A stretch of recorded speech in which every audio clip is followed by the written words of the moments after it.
Louvado seja nosso Senhor Jesus Cristo. Para sempre seja louvado. Estamos vivendo a alegria da ressurreição de Jesus. O Todo-Poderoso se fez nosso irmão, então verdadeiro Deus, verdadeiro homem. Vocês lembram o Natal, o menino Deus? Viveu só armado do seu amor. A sua força não foi a riqueza, não foi o poder político, não foi quantas cabeças de gado. A sua riqueza foi o seu amor, estava no seu coração. E viveu sempre de amor e morreu por amor. Mas o amor é mais forte do que tudo, porque o amor é Deus. Está escrito na Bíblia, Deus é amor. Por isso podemos matar Deus tanto quanto a gente quer, mas Ele ressuscita sempre, Ele é o Senhor. Então, a nossa alegria é que o amor é mais forte do que a morte. O amor que é Deus, que nos criou e nos quer todos no céu, todos. Nunca percam de vista o céu, porque a razão pela qual nós existimos é o céu, não é aqui na terra. Às vezes diz bem-aventurado um que morre há 100 anos. São Domingos Sávio morreu há 15 anos e era santo, entrou logo no céu. Então vocês entendem que essa história de bem-aventurança só quando tu tá bem na terra, não, é quando tu está bem no céu. Esse é o ponto. Por quanto incrível seja, hoje é o dia no qual se vê que a vida verdadeira continua. Aliás, começa depois da morte, começa já no batismo, no nosso coração, mas se aperfeiçoa no céu. Então essa é a alegria da Páscoa. Fizeram tudo contra Jesus, tudo, até crucificaram Ele, mas nunca conseguiram apagar o amor que estava no seu coração. Vocês entendem? Nós também somos ressuscitados no santo batismo. Todos nós, porque no batismo nós recebemos a vida de Jesus, que é a vida de graça, que é a vida do nosso coração, da alma. Mas depois, queremos viver segundo essa vida? Queremos crescer segundo essa vida? Então a segunda leitura nos diz claramente: se ressuscitastes com Cristo, como no batismo, recebemos a vida de Deus, esforçai-vos por alcançar as coisas do alto onde está Cristo. Esforçai-vos. Então, no batismo, nos é dada a graça que é confirmada na Santa Crisma, confirmação, mantida no ser, alimentada na Eucaristia. Mas depois, esse dom precisa que eu quero usar.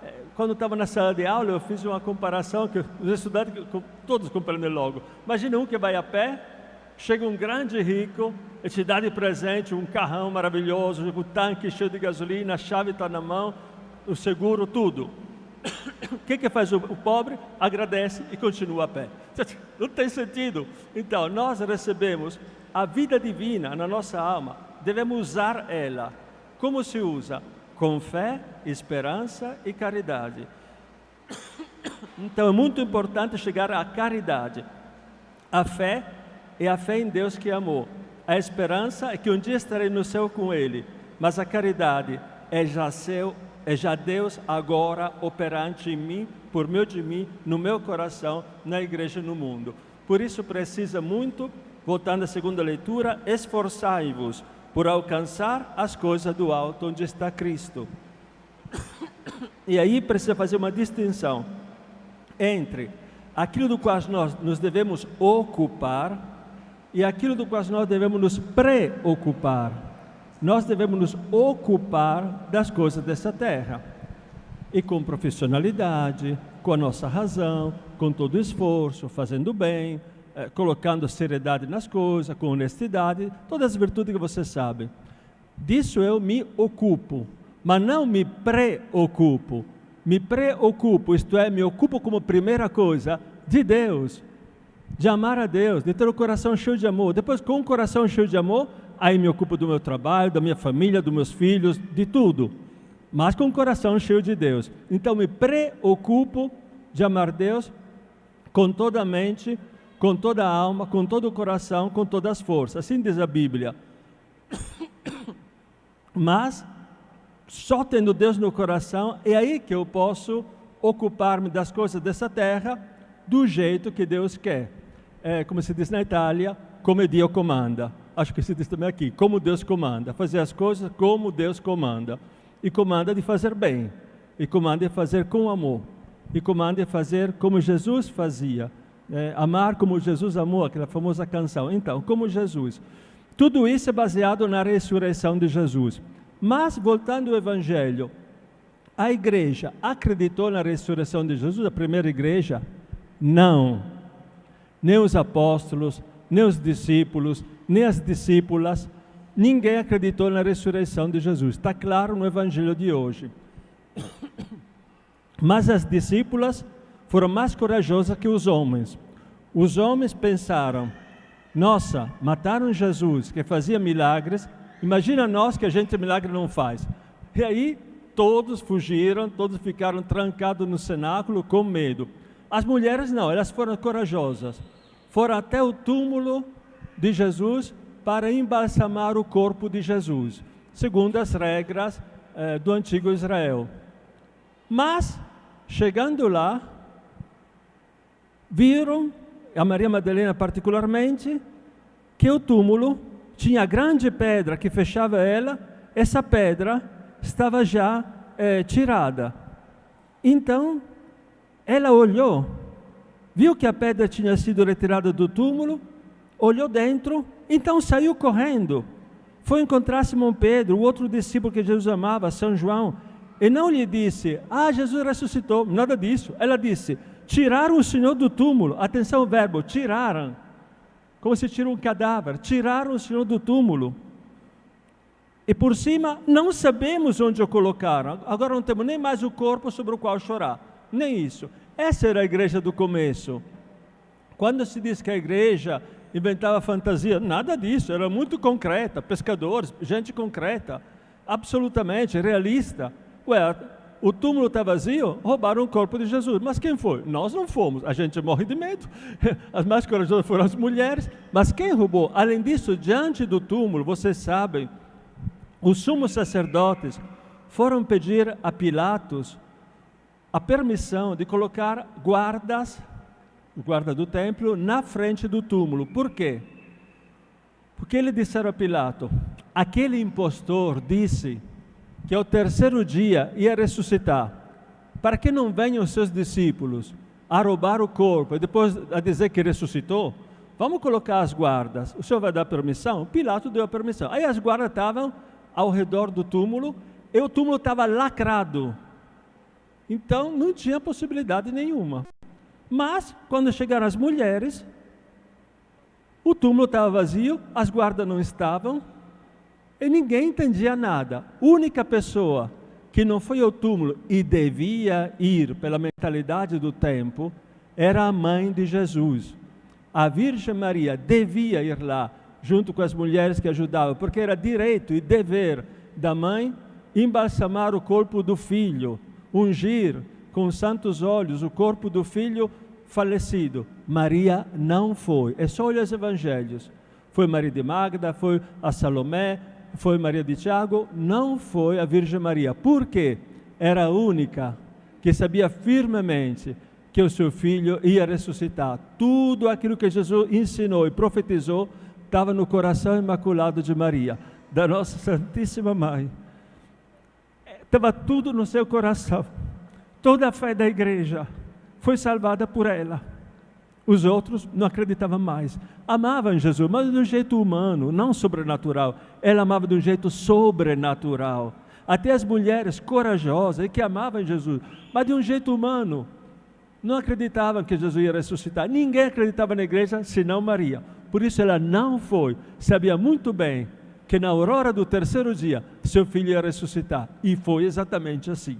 Quem não acreditava foi ao túmulo. E aí, voltando ao evangelho de hoje, quando Madalena viu que tudo estava vazio no túmulo, correu e saiu correndo, está escrito, e foi encontrar Simão Pedro e o outro discípulo e disse, tiraram o Senhor do túmulo e não sabemos onde o colocaram. Sendo aquela coisa era incrível, totalmente incrível. O que fizeram esses dois apóstolos? Saíram correndo, Pedro e o outro discípulo, e foram ao túmulo. Os dois corriam juntos. Por quê? Porque é inacreditável o que disse a Madalena. Mas quando chegaram lá, está escrito que viram o túmulo vazio. Aí Pedro entrou por primeiro, entrou no túmulo, viu as faixas de linhos deitadas no chão. Você sabe que no antigo Israel se enfaixavam os falecidos todas as faixas, quilômetros de faixas, estavam aí, no chão. As faixas deitadas no chão. E a coisa mais incrível é a seguinte: e o pano que tinha estado sobre a cabeça de Jesus, não posto com as faixas aí, mas bem enroladinho no lugar à parte. Bem enroladinho. Quem fez isso deixou um sinal bem grande, o nosso Jesus. Tirou bem enroladinho, colocou aí e foi. Então, o que aconteceu? Que os dois que entraram, viram, está escrito, viu e acreditou. Mas acreditou ao quê? Que Jesus é ressuscitado? Não. Acreditaram aquilo que disse a Madalena, isto é, tiraram o Senhor do túmulo. Acreditaram que é incrível, não estava mais aí. Último versículo do Evangelho de hoje, versículo 9. De fato, eles ainda não tinham compreendido a Escritura, segundo a qual ele devia ressuscitar dos mortos. Eles não tinham ainda compreendido. Na frente do túmulo vazio, não entendiam nada, ainda não aceitavam a palavra de Jesus. No Evangelho de São Lucas, está escrito que Jesus apareceu depois, na tarde em português, na tarde do domingo de Páscoa, da sua ressurreição. E quando apareceu os discípulos, está escrito no Evangelho de Lucas, eles soltaram um grito, um fantasma! Está vendo como eram atrás? Que fé e fé! A igreja não acreditava, a igreja primitiva. Um fantasma! E Jesus disse, mas sou eu. Um fantasma não tem carne e osso, como vocês estão vendo que eu tenho. Está escrito no Evangelho de Lucas, que eles ainda não acreditavam. Era impossível que fosse Jesus. Aí Jesus disse, vocês têm aqui alguma coisa para comer? E apresentaram um pouco de pão e de peixe assado. Jesus na frente dele tomou o pão e o peixe e comeu na frente deles. Quando é assim, pela mentalidade do antigo Israel, quando uma pessoa, um ser, que eu penso que seja um fantasma, um anjo, sei lá o quê, mas quando come e bebe, para eles, esse é vivo de verdade, é físico. Então, vamos à primeira leitura. O que diz São Pedro? Vou já no final da primeira leitura. Diz, Jesus apareceu, se manifestou às testemunhas que Deus havia escolhido, nós, que comemos e bebemos com Jesus depois que ressuscitou dos mortos. Comemos e bebemos com Jesus depois que ressuscitou dos mortos. Versículo 41 da primeira leitura. Por isso eram seguros da sua ressurreição. Tocaram nele, lembram? Jesus que disse a Tomás, tu não acredita? Coloca aqui o teu dedo nas minhas chagas, e não seja mais sem fé, mas crente, uma pessoa que acredita. Tomás tocou, e era verdade. Aí disse, meu Senhor e meu Deus. É a coisa que eu digo também, todas as vezes que tem a consagração, levanto a hóstia sagrada, eu digo sempre dentro de mim, meu Senhor e meu Deus. Porque eu tenho pouca fé, devo ter mais. Então eu peço sempre a Santo Tomás que reze por mim, que aumente a minha fé. Meu Senhor e meu Deus. Assim ele disse, e é verdade. Então, essa seja a nossa alegria. Devemos viver na fé de Jesus ressuscitado e ser ressuscitados nós também. Como? Eu já disse, está na segunda leitura. Se ressuscitaste com Cristo no santo batismo, esforçai-vos para alcançar as coisas do alto. Fé, esperança e caridade. Imagine uma família onde papai e mamãe e os filhos aspiram às coisas do alto. Eles se amam, eles se perdoam, eles têm paciência. Os filhos obedecem a mãe e pai, não faz desesperar eles. Os filhos obedecem com alegria, fazendo felizes os próprios pais. Essa é a alegria do filho. Parênteses, não deem dinheiro a um filho quando ele volta a casa com uma nota boa ou porque tem obedecido uma coisa ou outra. Você está matando o seu coração. Ele tem que entender que o bem é bem e se faz porque é bem, não porque é útil. Senão, um dia que um bem não será útil, ele não vai fazer porque não é útil. Ele pensa que o bem é útil, dá sempre o resultado de dinheiro. Não é assim. Não mate a educação dos vossos filhos. Dê um beijo, dê um abraço, faça os parabéns, um abração bem forte, sei lá, se quiser faça um bolo, mas não dê dinheiro. O dinheiro se dá no momento certo, isso sim, não estou negando, mas não é por um bem que a pessoa fez. Aí não, tu está destruindo o seu coração. Então vamos educar bem os nossos filhos, que eles também se esforcem por alcançar as coisas do alto. Louvado seja nosso Senhor Jesus Cristo. Para sempre seja louvado. Creio em Deus Pai Todo-Poderoso,